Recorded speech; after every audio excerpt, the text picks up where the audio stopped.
everyone, welcome back to this channel. In this video, I'm going to show you how to make PDF from Google Docs. Now let's get started.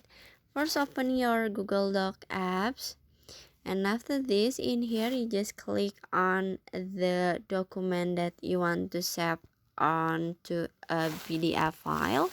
So you just click on it, and after this, in here you can click on the pen icon at the bottom, and in here you just click on the three dots icon at the top, and in here you just click on share and export. You just click on it, and then in here you just click on the save as, and in here you can choose to PDF document. Okay, click on it and click OK at the bottom,